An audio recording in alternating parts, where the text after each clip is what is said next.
US President Donald Trump seems to be exploring the possibility of serving a third term despite the constitutional ban.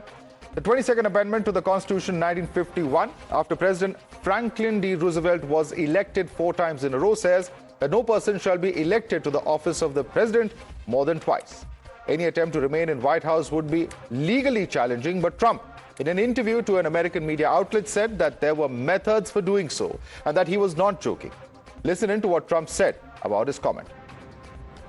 I don't want to talk about a third term now because no matter how you look at it, we got a long time to go. We have a long time. You know, we have almost 4 years to go. And that's a long time. But despite that, so many people are saying, you've got to run again. They love the job we're doing. Most importantly, they love the job we're doing. Well, the big question remains, can Donald Trump legally do this? And this is what really the Constitution says in the United States. The 22nd Amendment has been established and it has set the term limits of president to just 2 terms. The 22nd Amendment restricts this to elected terms, and that was, of course, after the 4 terms of Franklin D. Roosevelt. 9 U.S. presidents have assumed office without being elected more than this term, and the historical precedent is also highlighted alternative paths to the presidency. What are these alternative paths, of course, remains to be seen. There are legal grey areas that prevail in a matter relating to a third term. What, for instance, happens if J.D. Vance is the one who contests the term and then makes way for Trump in office? All of these are open questions. Let's take this across to our guest now. You're watching the News Hour at 10, debate number 2 on Times Now, Super Prime Time.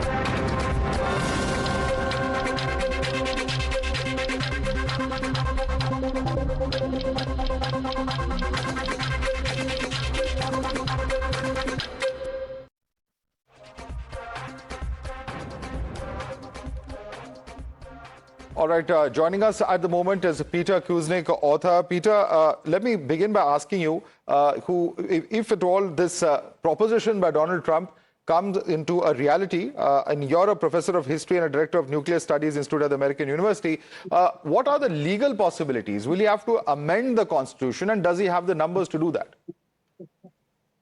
The only remedy that Trump has is to amend the Constitution. It is very difficult to amend the Constitution. Only one amendment has been repealed. Trump would have to repeal a second amendment. And in order to do so, you need a vote by 2/3 of each House of Congress and 3/4 of the states to ratify it. If the states call a convention, they can propose this with the support of 2/3 of the state, of the convention, but they still need 3/4 of the state legislatures to approve. That is a very, very high bar. There is no way that Donald Trump is going to be able to achieve that. Mm-hmm. All right, Pastor Burns, if you can come in on this. Pastor Burns is, of course, spiritual advisor to President Trump and founder of the Now television network. How really can he do that if he doesn't have the numbers? What are the alternate paths that President Trump can choose to exercise? Well, let me just say, you know, the president, if you've known the president like I have for 10 years, you know, the president says things to capture the people's attention. You know, of course, President Trump is a defender of the Constitution of the United States of America. And he says things sometimes to get us talking. And here we are doing just that, talking. I can tell you the president is the defender of the Constitution of the United States of America and would never do anything that was against the Constitution. What Peter is talking about is the convention of states here in America, and you would need a 2/3 majority to ratify or to change any amendment, what some believe could be a slippery slope. Like if that actually happened, things like the Second Amendment could be repealed. The Constitution could be drastically changed. And so the president sometimes says things. He loves doing the job. He's good at it. And, you know, of course, we wish that we could have the president to run for a third term because, again, we need him to continue to do the good work that he's already doing, repealing the horrible immigration laws, getting us fair trade around the world as he's doing. And I'm here in Ukraine as we speak. And of course, as you know, I was just in India a couple of days ago I'm doing those trade deals. And now I'm here in Ukraine as the president is working very hard to help end the war here in the sovereign nation of Ukraine. And so, of course, we're just getting started. And he just got elected. And so he says things to get us talking about it. But in the end, we know that legally he could not be president for a third term. But you never know. It's President Donald Trump. Anything can happen. Okay, anything can happen. And in fact, Peter Kuznick, if I can bring you in on this, one of the options that hasn't been ruled out is the possibility that J.D. Vance contests for this third term and then makes way for President Trump to actually, get elected to office. Is that something that's legally tenable, though? And he hasn't ruled this out, but is that legally tenable? It is not legally tenable at all. Mark and I totally disagree about the Trump presidency.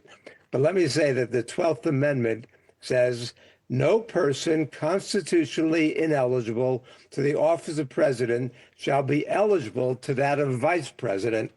So there is no way for Trump to run as J.D. Vance's vice president, have J.D. Vance step down, and let Trump take over. That is not a viable option.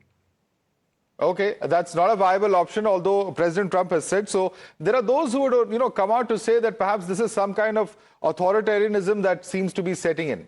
Do you think that's a valid criticism, Mr. Burns, Pastor Burns? No, not at all. Again, right now, because of the horrible immigration policies of Joe Biden, we are essentially at war with the illegal immigration problem in America. And President Donald Trump has done everything in his power in a short amount of time to turn the clock back to get us out of the recession that we're in, the economic problems of America caused by Joe Biden and his weak economic policies. So the president, again, he says things to get us talking about them. But the reality of it is the president is talking about immigration. The president is talking about fair trade. Again, making sure that America has a reciprocal tariffs that are happening. So if you charge us 5%, we'll charge you 5%. If you charge us 95%, we're going to charge you 95%. And so the real ideal is to focus on the fact that President Trump is leading aggression against the Houthis, destroying, helping get Putin out of Ukraine, helping to get M23 out of DRC, helping to get Gaza and Israel conflict resolved, get Iran and Hamas out of the Gaza. That's what the president is concentrating on, getting the price of eggs and the economy in America to a place where working Americans are excited to be Americans again, because Joe Biden's administration practically destroyed the economic system in America. So we're in the comeback under President Donald Trump. All right. And in fact, Peter Kuznick, we've seen a record use of executive orders in this term of President Trump. Do you think there could be some role or some way that he could try and avoid taking this to the House and issuing some kind of executive order to try and push through this entire demand for a third term? Well, when you're dealing with a fascist, anything is possible. Now, we saw what Donald Trump did on January 6th. After he lied repeatedly about having won the election and having stolen from him, he mobilized a mob to attack the Capitol to try to stop the confirmation of Joe Biden. I'm not a big fan of Joe Biden, but compared to Donald Trump, it's better to have an inept Democrat than an extreme right-winger who actually has no belief in the Constitution, no belief in the rule of law. And contrary to what Mark is saying, he's actually implementing economic policies that are hurting his constituents. He says that April 2nd is going to be Liberation Day. Liberation. I don't know what from their money. All right. By the Trump tariffs. He's talking about 25% tariffs on automobiles. Who is that going to hurt? It's going to hurt his voters, Okay. as are some of the program. Trump's popularity is slipping already. Very quick response from Pastor Burns. Pastor Burns, look at the post on Truth Social where Trump has put out, what appears to be a magazine cover with "Long Live the King" there. And this, of course, ties in with these allegations coming in. Of course, he's used the word fascist. Others would say authoritarian. But that's the kind of criticism coming in. And it's not just this particular post. There's also the fact that at one particular speech, President Trump has said that you only need to vote for this election and you won't need to vote after 4 years. What exactly did President Trump mean when he made that comment?